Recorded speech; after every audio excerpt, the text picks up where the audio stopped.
ഇന്ന് പ്രത്യേകിച്ച് പരിപാടിയൊന്നും ഇല്ലാത്തത് കൊണ്ട് തന്നെ ദിയാമോൻ്റെ അപ്പാപ്പൻ മരിച്ചിട്ടുണ്ടായിരുന്നു കേട്ടോ. അപ്പം ഞാൻ ഇന്നതൊരു പ്രോഗ്രാമാക്കി എടുക്കാൻ വിചാരിച്ചു.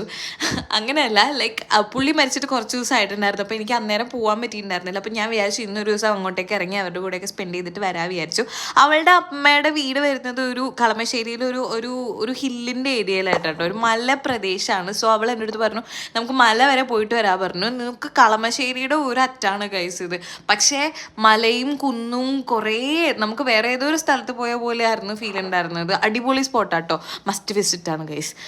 അമ്മ വീട് എന്നുള്ളൊരു സെറ്റപ്പിൽ നോക്കിക്കഴിഞ്ഞ് കഴിഞ്ഞാൽ ഇതൊരു അടിപൊളി സ്പോട്ടാണ്. എനിക്ക് ഭയങ്കര ഇഷ്ടമാണ്. അങ്ങനെ മലയൊക്കെ കണ്ട് കുത്തനെയുള്ള കയറ്റത്തിലൊക്കെ കേട്ടോ. അതിനുശേഷം ഞാൻ അവളുടെ വീട്ടിലേക്ക് വന്നു. ഇത് കുടുംബ യൂണിറ്റ് ഒഴിഞ്ഞതൊന്നും അല്ല കേട്ടോ ഗൈസ്. അവളുടെ വീട്ടിലെ മെമ്പേഴ്സ് എനിക്ക് ടാറ്റ തരാൻ വേണ്ടിയിട്ട് പുറത്തേക്ക് ഇറങ്ങി നിന്നതാണ്. പക്ഷെ വീട്ടിൽ വന്നിട്ട് ഒരു സാറ്റിസ്ഫാക്ഷൻ ഇല്ല. സമയം രാത്രി 1:15. അപ്പം ഞാൻ അപ്പം എടുത്ത് പറഞ്ഞു അപ്പം അവർ ചായ കുടിച്ചിട്ട് വന്നാലോ വിചാരിച്ചിട്ട് അപ്പേനെ അമ്മേനെയും ഉറക്കത്തിൽ നിന്ന് ഇനിയിപ്പിച്ചിട്ട് ഞാൻ റെഡി ആക്കിപ്പിച്ച് നേരെ ഒരു ചായ കുടിക്കാൻ വേണ്ടി പോയി എയർപോർട്ടിലേക്ക് പോയിട്ടോ. എയർപോർട്ടിൽ പോയിട്ട് നമുക്ക് എന്തായാലും ഫ്ലൈറ്റൊക്കെ കണ്ടിട്ട് ഇങ്ങനെ ടേക്ക് ഓഫും ലാൻഡിങ്ങും ഒക്കെ കാണണമല്ലോ. സോ അതൊരു സാറ്റിസ്ഫാക്ഷനാണ്, വല്ലാത്തൊരു സാറ്റിസ്ഫാക്ഷനാണ്, റൈറ്റ്. സോ എനിക്കത് ഭയങ്കര ഇഷ്ടമാണ്. അങ്ങനെ അവരെയും കൂട്ടിയിട്ട് കുറച്ച് ഫ്ലൈറ്റ്സും ലാൻഡിങ്ങും ടേക്ക് ഓഫൊക്കെ കണ്ടതിന് ശേഷം പിന്നെയും പോയി ഒരു ചായയൊക്കെ കുടിച്ചു. അതിന് ശേഷം നേരെ അതൊക്കെ കഴിഞ്ഞ് വീട്ടിലേക്ക് വന്നപ്പോൾ ഇത്ര ഉണ്ടായിരുന്നുള്ളൂ. ബൈ.